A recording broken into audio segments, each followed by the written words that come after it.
guys, if you're new here, welcome to my channel. I'm Iris, I'm a 25-year-old software engineer. If you've been here before, welcome back.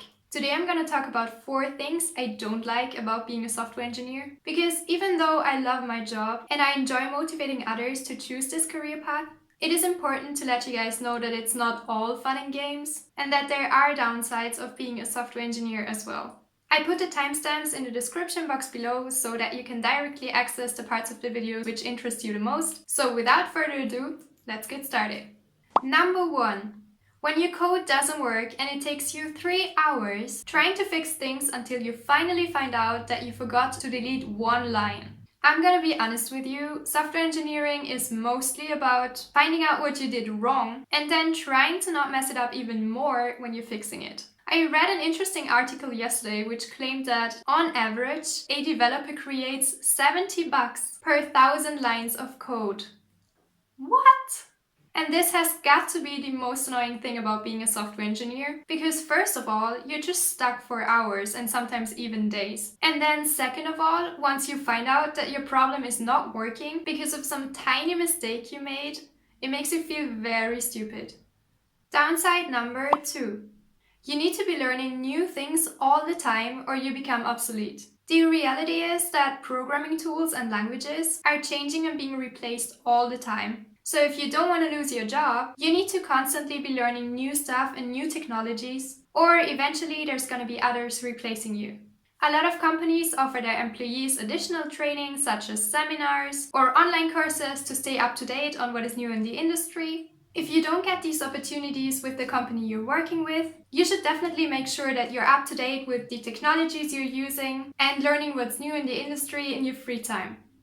The third downside of being a software engineer is one that I have personally struggled with, which is imposter syndrome. Imposter syndrome is the feeling of not being good enough or even feeling like a fraud, and it is extremely common in the tech industry. The problem is that the more knowledge you gain, the more you realize what you don't know, and sometimes that makes you feel like you have no idea what you're actually doing here, because clearly you're not good enough. And there's this constant fear at the back of your head that you will eventually get caught, and people will realize that you know nothing. So you get these intense feelings of self-doubt, even though there is clear evidence that you're competent, because you have a degree, for example. Imposter syndrome can be extremely difficult to deal with on a day-to-day basis, but there are some steps you can take to overcome it, such as positive self-talk, mindfulness, and visualization.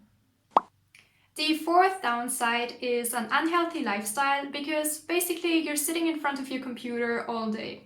After just 2 months of working full-time in tech, my posture has gotten so much worse, and no joke, I'm already noticing changes in my eyesight, such as blurry vision. Thankfully, this usually disappears after a while, but it definitely got me thinking about my overall health. I now need to live a more active lifestyle, and I started doing sports in my free time, because I really don't want to develop health problems at 30 and then possibly live with pain for the rest of my life. You really need to consider this before getting a job, any job in which you need to sit in front of a computer all day long. What has helped me so far with back problems is working from a standing desk.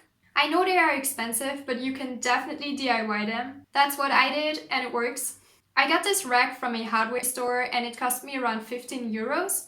You can adjust the shelves to a height you like, which makes it the perfect budget version of a standing desk. I also recommend getting a pair of glasses which block the blue light from screens from getting into your eyes. I noticed that my eyes get less dry and tired when I use them. There's actually a bunch more downsides of being a software engineer. These were just the ones that bother me the most personally. I also wanted to keep this video short, so if you want to see a part 2, let me know in the comments down below. Also, if you have any additions and things that you're struggling with yourself, you're welcome to leave them in the comments as well and share your experiences with others. As always, thanks for watching and see you in my next video.